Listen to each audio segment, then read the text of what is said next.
Hello, Math 95 students. We're looking at Chapter 12 today. Chapter 12, we're moving into a realm of functions and expressions called rational expressions or rational functions. All right, the word rational, you can see in the root of that word that you have the word ratio. That means it's something that's written as a ratio, something that's part of a whole. All right, a ratio, something divided by something else, something written as a fraction. All right, and it's interesting that we get our word rational that we use in more everyday language to represent something like thinking logically, because basically that simply means that it can fit in our minds. Things that can be written as a ratio are the only things that can fit in our minds. So like 2/3 or 0.3 repeating or 0.15, that's 15/100ths. All those things can fit in our minds. We can imagine what 15/100ths of a piece of pizza are. We cut the pizza into 100 pieces and we take 15 of them. All right, 2/3, we cut the pizza into 3 pieces and we take 2 of them, and so on and so forth. But there are so many numbers that won't fit into that. There are so many numbers that are called irrational. That means they can't be expressed as a fraction. The number pi, the ratio of a circle's circumference to its diameter, is a number that goes on forever and never falls into a repeating pattern. And we'll never know it. It will not fit into our minds. It's irrational. It's really interesting to think about those words and what they mean. But I kind of digress when I get to talking about that. Let's get back to our chapter 12, which is about rational expressions. It means you have, these are 4 examples of rational expressions. You have one polynomial written in the numerator of the fraction, and you have another polynomial written in the denominator of the fraction. So all 4 of these are examples of rational expressions. Okay. So a rational function is a function whose equation can be put into the form f of x equals some polynomial p of x over some other polynomial q of x, where p of x and q of x are polynomials and q of x is non-zero. That means the bottom of the polynomial cannot be 0. All right, if it is 0, we no longer have a rational function because it's now an irrational entity that won't fit in our brains anymore. Dividing by 0 is undefined. Think of the question, if I have 3 pencils and I divide it by 3 people, each person gets what? 1 pencil. If I have 3 pencils divided by 1 person, then each person gets what? That person gets 3. If I have 3 pencils and I divide it by nobody, then how many pencils does each per? Then you kind of just have to trail off, because it doesn't even make the question doesn't make sense anymore.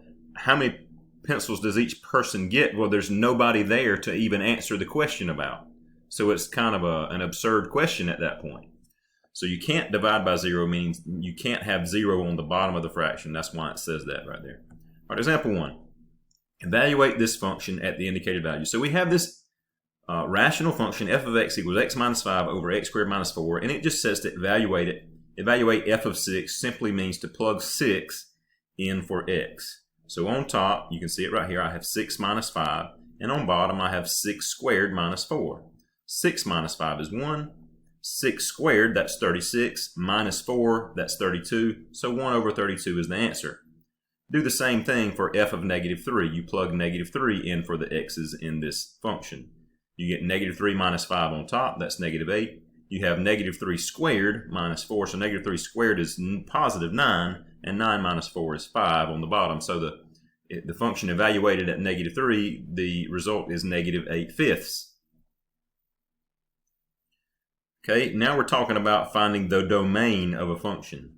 The domain, I can't remember if we talked about that a little bit in the quadratic functions, but the domain is all of the possible x values that result in a real number for the y value.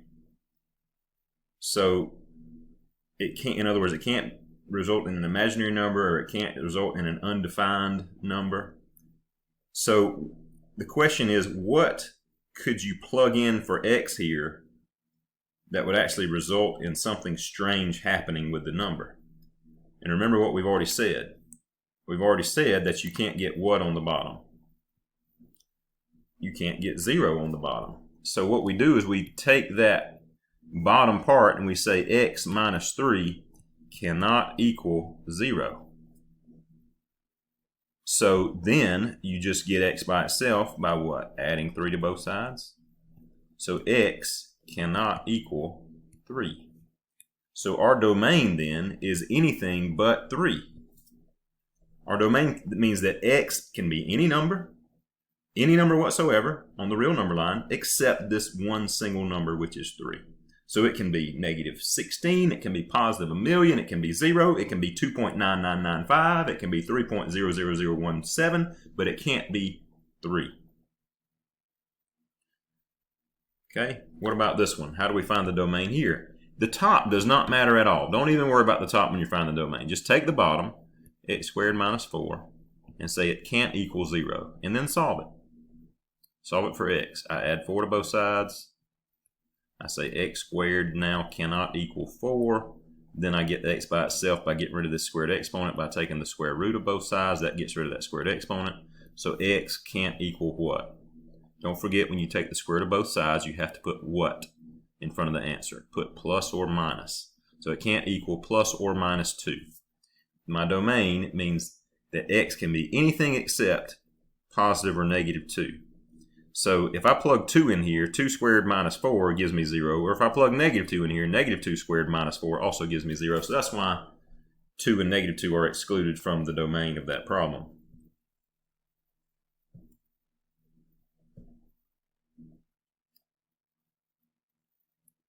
Okay.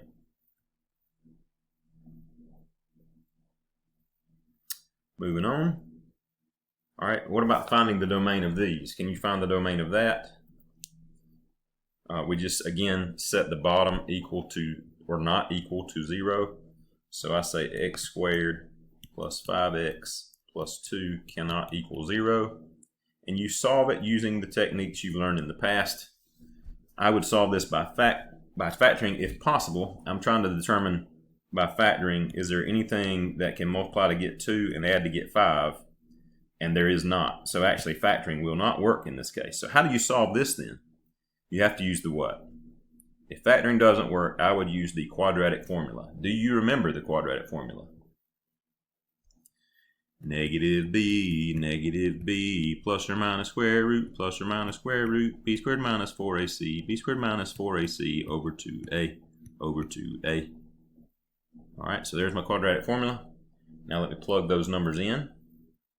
So it's going to be negative 5 plus or minus the square root of 5 squared minus 4 times 1 times 2 all over 2 times 1. That gives me negative 5 plus or minus the square root of 25 minus 8 over 2, which is negative 5 plus or minus the square root of 17 over 2. And that's as far as I can go to simplify that expression. I could get it as a decimal if I typed it in a calculator, but I think I'm just going to leave it like that. So the only excluded values, I'm going to say x cannot equal those values, those two very strange values. X can be anything but those two values. Negative 5 plus the square root of 17 divided by 2, and negative 5 minus the square root of 17 divided by 2 are the only numbers that are not allowable for the domain. All right, number 2. Again, I take that, I set it not equal to 0. X squared plus 10 does not equal 0. I try to solve, I would solve this by moving the 10, and I say x squared does not equal negative 10. And so x squared, then what would I do? I would take the square root of both sides to get rid of the squared exponent. So x does not equal plus or minus I root 10, because I have a negative under the square root. So it means x can be anything but these two imaginary numbers. But remember, the imaginary numbers it's already understood that x is not going to be an imaginary number in the domain. So the domain is any real number for x that results in a real number for y. So that means if the only thing x can't be is this imaginary number, that means x can be any real number. Any real number is good to go for the domain. Another way we could say that is we could say all reals. Another way you might see that written is with this fancy symbol. It's a double bar R, and that symbol right there means all of the real numbers. Okay. Moving on. All right, notice they have the same thing we have here in the book. And they have the same thing we have here. It says, no values of x lead to division by 0, so the domain of G is the set of all real numbers, right? Because there are no real number solutions for that x squared plus 10 equals 0. We only get an imaginary solution to that. A number is an excluded value of a rational expression if substituting the number into the expression leads to division by 0. So the numbers we found earlier, we could also call those excluded values. They're excluded from the domain. All right, let's remind ourselves now how to simplify a rational expression. All right, we're going to start with things that we learned back in elementary and middle school. How do we simplify just a numerical fraction? Okay. I'm going to show you two ways to think about it. One way is to get the numerator and denominator into their prime factors. So 15, how does that break down? 5 times 3. 35, how does that break down? 5 times 7. So we can write this as, we can write that as 5 times 3, as it has been done right here, over 5 times 7. And notice that 5 over 5, what is anything divided by itself? It's 1. So I could say the 5 and the 5 cancel out and both become 1s. So now that's just 1. So 1 times anything is itself, so don't worry about that anymore. Now you're just left with the 3 on top and the 7 on bottom, so it reduces to 3 over 7. Now another way, the way that I usually think about doing it, is I just say, what is the greatest common factor between 15 and 35? Like what number will divide evenly out of both of those? The biggest number would be 5, so I divide both of these by 5, and that leaves me with 3 over 7. So that's the way I usually think about it.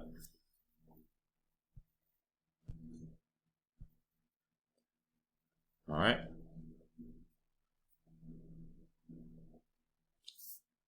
Now let's take that same concept and apply it to these algebraic expressions with variables in them.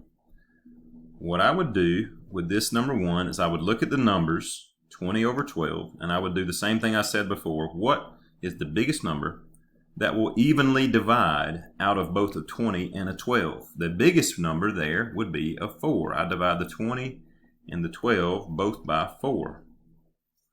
And when I divide those by 4, what does it leave me with? It leaves me with 5 over 3.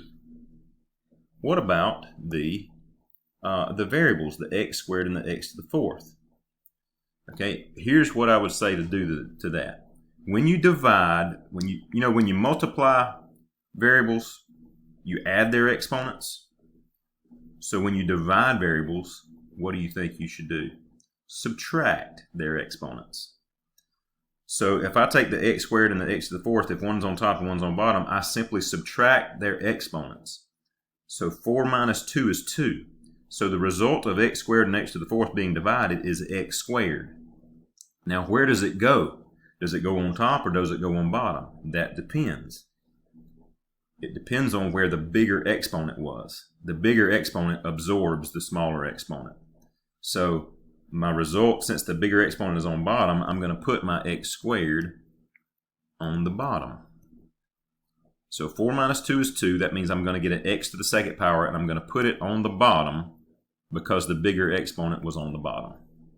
Let's do a couple more examples of that before we go on to other kinds of things. Let's say we have, let's say 26 x to the 5th y over, let's say 39 x to the 2nd y to the 4th. Go ahead and try that. All right. What we do is we take the 26 and the 39 and we say, what's the biggest number that can divide evenly out of both of those? And that would be a what?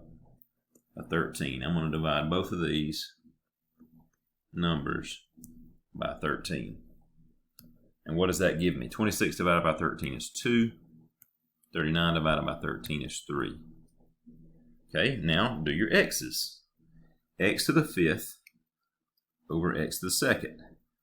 Subtract the exponents, and what do you get? X to the what? X to the 3rd. 5 minus 2 is 3, so you get x to the 3rd. Where's it going to go, top or bottom? The bigger exponent is on top, therefore I'm going to put x to the 3rd on the top. Let me do that in black here. X to the 3rd goes on top. All right, what about the y's? I have a y and a y to the 4th. What is the exponent on the y? It's understood to be what? It's understood to be an invisible 1 right here, right? That's understood. So don't forget about that. When you have a variable that doesn't have an exponent written, it's already understood to be an exponent of 1. Now subtract these exponents. Y to the 1st and y to the 4th, subtract the 4 and the 1, and what do you get? You get y to the 3rd. Where should it go? Because the bigger exponent is on bottom, I'm going to put it on the bottom. So here is my answer. That is the reduced version of the example I started with. Number 2, look at this example. All right.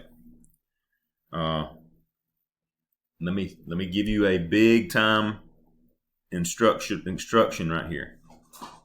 If you have pluses or minuses, notice this example 1 here, there were no pluses or minuses here. It was just all multiplying and dividing. But here I've got adding, or in the same thing if I had subtracting.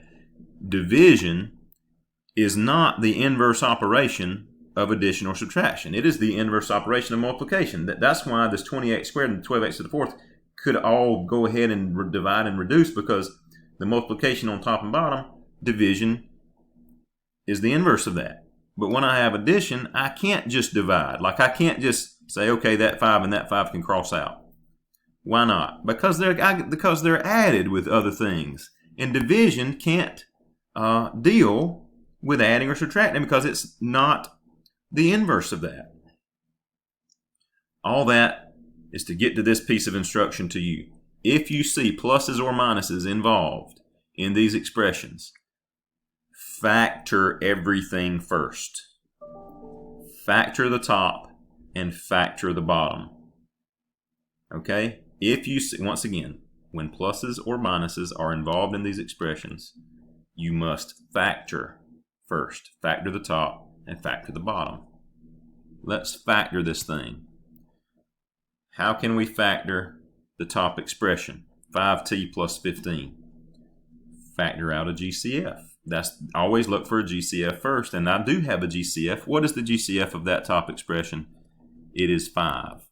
So I factor out a 5, and what does that leave me with when I take a 5 out of the 5t and the 15? 5t divided by 5 leaves me with a t. 15 divided by 5 leaves me with a 3. Remember that I'm right if I can distribute the 5 back into here and get 5t plus 15, then I must have done it right. How can I factor the bottom expression? That's trinomial factoring. See, factoring is a big deal, man. It's going to affect you for the rest of your mathematical career.